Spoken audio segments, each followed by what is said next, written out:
Parashat Toldot, c'est la bracha, la fameuse bracha que Yaakov va prendre à son frère. Il va mettre les habits des sables, il va aller devant son père, Yitzhak, et son père va lui dire, il va le toucher, il va voir, il va l'entendre, il va dire Akol kol Yaakov ve'yadayim yedei Esav.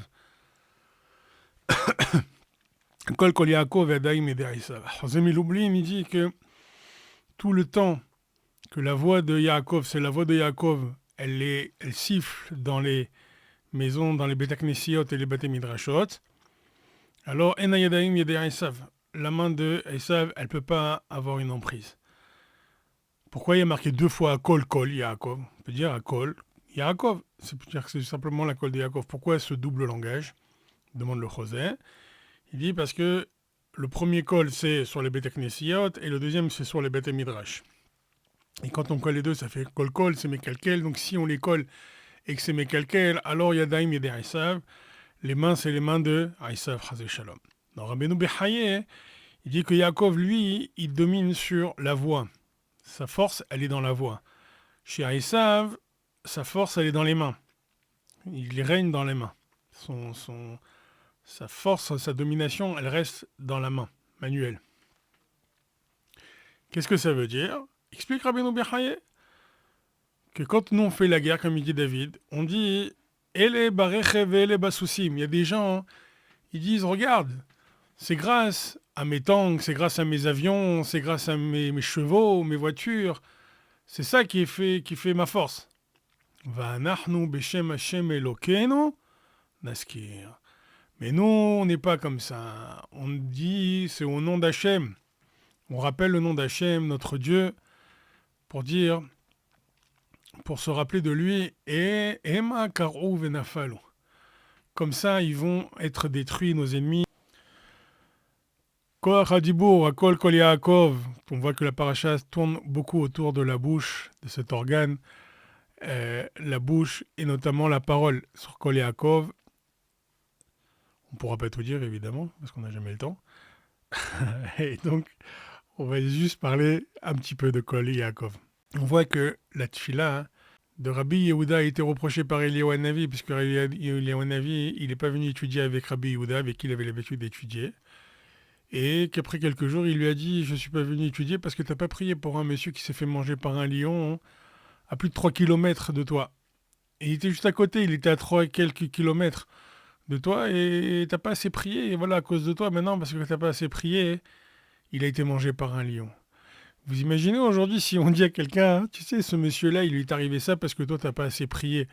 Il est où ce monsieur? Il a 4 kilomètres. Et on sait même pas qui c'est. On va dire, mais ça va pas la tête. Quel rapport avec moi? On va lui dire, non, c'est à cause de lui, il a sûrement fait ci, il a sûrement fait ça. Il méritait. Vous savez, on a toujours des choses à dire comme ça quand il s'agit des autres. Donc on va trouver plein de choses. Mais à aucun moment, on va dire, ouais, c'est vrai, c'est notre faute, on n'a pas assez prié. Oh, Yakol, Kol Yaakov, Yadayim Yedei Esav. Nous, voix à nous, c'est la voix de Yaakov.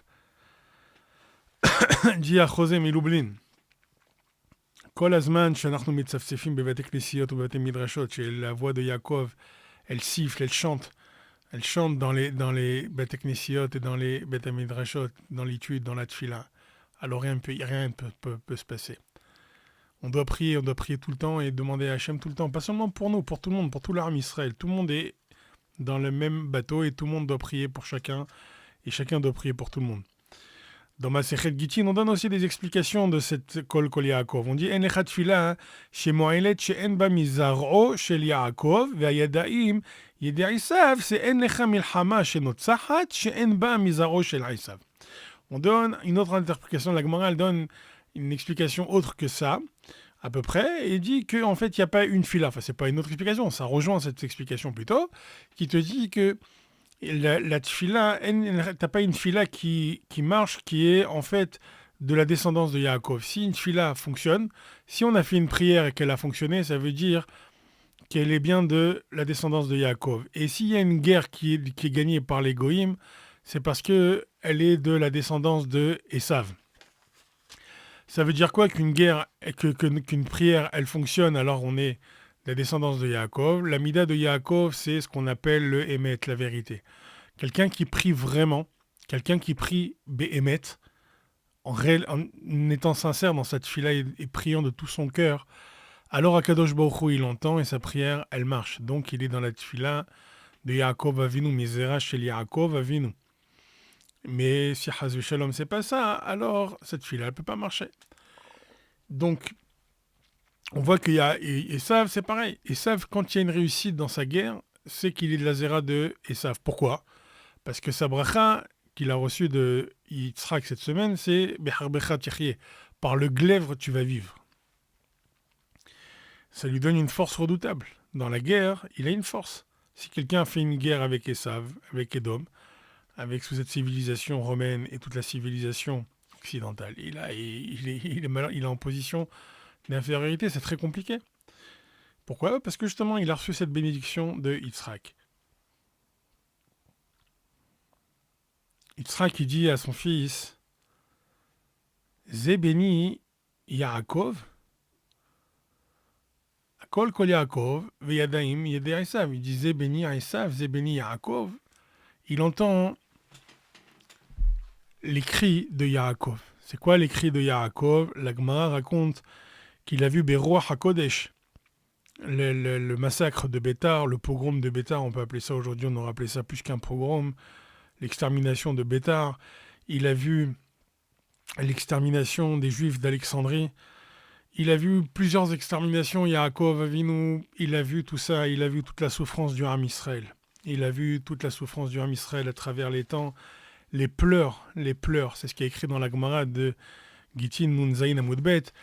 Il a entendu en fait les pleurs de tous les Juifs qui allaient être tués et les pleurs des gens qui restaient à travers toutes les générations. Et il dit Akol Kol Yaakov, Zé Béni Yaakov, ça c'est les cris de Zé Béni Yaakov, c'est les cris de Yaakov.